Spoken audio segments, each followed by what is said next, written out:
People living at Dker Manor apartments just east of downtown Louisville say they are fed up tonight. They are tired of what they call dirty and unsafe conditions right inside. It's our top story here at 5 o'clock. Hello, everybody. I'm Doug Profit. And I'm Shay McAllister. Today, the Metro Housing Authority's new director presented a new plan on how they will fix those problems. Senior reporter Isaiah Kim Martinez and photojournalist Emma Gefter are live outside the public housing complex. Isaiah, what were some of the big takeaways from that new plan? Well, Shay, Doug, we heard from Elizabeth Strojan. She is the new director for the Housing Authority, and she talked about inspections and also repairs that they need to just, quite frankly, make a lot more of. She says they are ramping those up. As we know, there have been some major backlogs in those work orders. She also said, as security is concerned, that LMHA has added both on-duty and off-duty officers on site to ensure 24/7 security. This, of course, comes after that shooting at the complex just last week where a stray bullet actually hit a tenant in the hand. We're also told cleanings and treating for pests are happening at a higher rate here, but ultimately tenants are telling the city that may not be enough. What I say is tear it down and build it all over again. Get these people out of here that don't want nothing.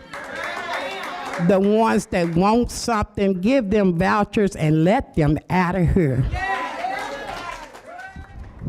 And you heard it right there, plain and simple. That's the big argument the city is grappling with right now. Is this 60-year-old facility at the point of no return? Do they start fresh here and move tenants elsewhere? These are all big questions for both the Housing Authority and, of course, Strojan, who takes over for the previous director who faced much criticism before she ultimately stepped down. Now, Doug, Shay, coming up right here at 6 o'clock, we're going to ask directly the question, is it on the table as a possibility to potentially tear down these fairly old buildings, decades-old buildings? We'll have that answer coming up here in the next hour, guys. It's a good question, been out there for quite a while. Can they bring them down? Thank you, Isaiah. Well, Metro Housing says starting May 1st, they'll be partnering with the Office for Safe and Healthy Neighborhoods to bring social workers to the site. That extra staff will help provide resources to the hundreds of people living at Dker Manor. The new Metro Housing Authority director says they're working through a backlog of applications for housing right now. Executive Director Elizabeth Strojan says she found discrepancies in required paperwork for Section 8 programs. The paperwork's required by the U.S. Department of Housing and Urban Development, also known as HUD. She said there are thousands of late recertifications. So far, no issues with tenants or landlords, but HUD could still take action to hold Louisville accountable. We did reach out to HUD today. They say they're continuing to work with Metro Housing Authority and providing technical assistance. They're waiting on the results of an external audit, which are expected in a couple of months. HUD will then review the results and negotiate a corrective action plan. Also here today, New Directions Housing Corporation was awarded $6.36 million in grant money for apartment renovations in the Shawnee, Chickasaw, and Old Louisville neighborhoods. Now, it's all under the U.S. Department of Housing and Urban Development, or HUD's Green and Resilient Retrofit Program, as it's called. The money will go towards renovations at 106 Direction apartments to make them more energy efficient. These apartments will get new kitchens, bathrooms, flooring, heating and air conditioning units, and more. Not only does it make these properties less expensive to operate and more resilient for the long term, but it keeps the people who live here safer throughout the types of weather events that we know are increasing both in frequency and intensity. As of last month, HUD awarded more than $368 million to support renovations at 84 multifamily properties across the country. The funding was made available under President Joe Biden's Inflation Reduction Act. And a new report is shedding light now on what went wrong. What caused the big JCPS transportation disaster on the first day of school last year? That report found three major factors as the cause, including the new school choice plan, the new bell times, and route errors by JCPS and Alpha Route. Many of the issues resulted from a communication breakdown between JCPS and Alpha Route. The two weren't on the same page on basic issues such as how long bus rides should be, how long buses should remain at each stop, and how early buses should arrive prior to school starting. The audit is now making several recommendations for the upcoming school year.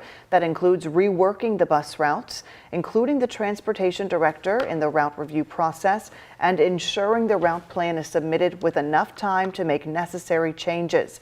Focus investigator Travis Breeze is now combing through this 200-page report.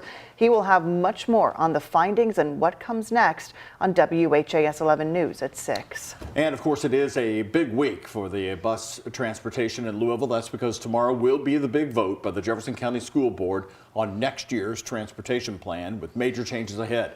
On the agenda right now, the review of the final transportation report that we just told you about and the recommendation for approval. The WHAS11 night team is going to bring you team coverage from the board meeting tomorrow. We have 2 reporters assigned to it, and the final option plus the vote coming up.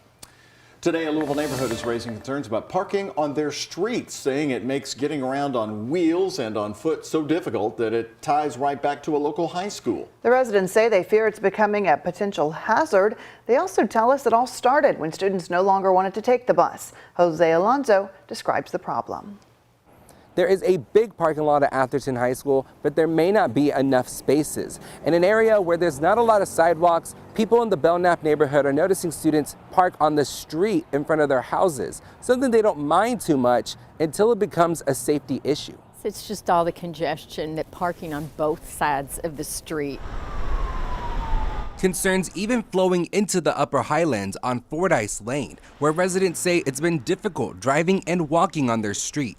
They called for a special meeting with the school to discuss this issue. Tell the students they cannot block driveways. They have to be 4 feet on either side of the driveway. We had one car that was parked on the corner here yesterday, and nobody could get around. So, maybe we all need to get some yellow paint out and start painting where these cars can park. We asked JCPS about the situation, in which they responded, quote, "While JCPS and Atherton have no jurisdiction on public streets beyond school property lines, Atherton is making every effort to educate its students who drive to school on how to be good neighbors." In Louisville, Jose Alonso, WHAS11, on your side.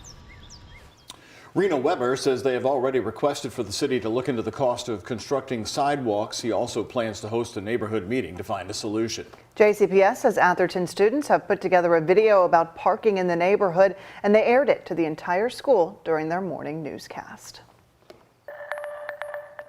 New today, a driver is facing criminal charges in that dramatic crash that sent a semi over the railing of the 2nd Street Bridge. The 33-year-old now charged in the case is accused of starting the chain of events that led to the crash. Police say Trevor Branham was driving a pickup truck toward the Kentucky side of the bridge, seen weaving in and out of traffic and speeding when he hit a stalled car. Well, that sent his truck into oncoming traffic, and he hit the semi, sending the semi through the railing. Branham was heard and taken to the hospital. He's now facing 4 counts of wanton endangerment, 1 count of driving with a suspended license. His bond was set at $20,000. He was released after posting a partial bond. We have new information today. A driver and 4 horses have been sent to hospitals, and 3 horses are dead after a crash involving a horse trailer. The crash happened early this morning at around 4 a.m. on the Bluegrass Parkway at the Bardstown exit. A horse trailer with 7 thoroughbreds inside was heading to Lexington when it crashed across the traffic lanes into an embankment and overturned. Vets worked to sedate the horses to get them out of the trailer. 4 were taken to the Equine Hospital near central Kentucky. The 3 thoroughbreds killed are an estimated worth of $450,000. The driver was heading to Keeneland from Louisiana. Well, as we give you a live look outside today, certainly feels warm out there, but you feel the wind and the camera shows it right there. It was one of those nice temperatures, not too hot, just right. And meteorologist Colleen Peterson says, of course, when we have temperatures like this in the spring, something else is on the way. Yeah, especially when we get to the 70s, and that's where we're at right now. And yes, we have some rain on the way. Thankfully, that radar is nice and clear. The only thing you'll notice here over the next few hours is that wind. Yes, there is a significant wind threat overnight tonight. tonight, which is why we have a wind advisory in place starting at 8 p.m. tonight. So looking at that rain, it's off to the south and west. That's what we're watching. That's just crossing the Mississippi River and then heading our way past 10 p.m. So if you're heading out for just an hour or two, you're not going to come across any rain. In fact, here's that latest update of that forecast model showing that wave of rain heading our way around 10:30 p.m., entering areas around Jasper and E-Town and crossing the metro around midnight. So from midnight to 4 o'clock, it's almost going to be like we have consistent rainfall,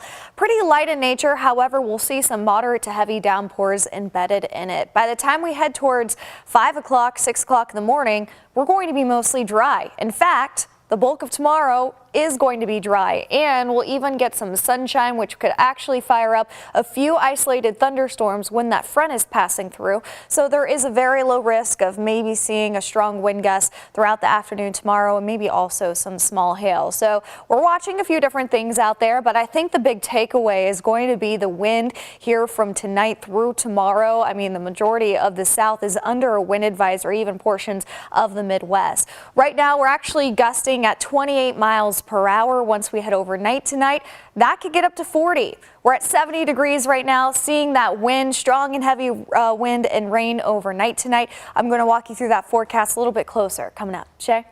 All right, Colleen, thank you so much.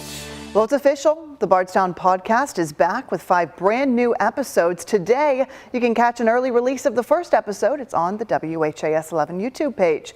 Back to Bardstown is what we're calling this new season. We cover all of the big developments coming out of Nelson County, including arrests from the Crystal Rogers case, new criminal charges, and new allegations linking this case to some of the other cases.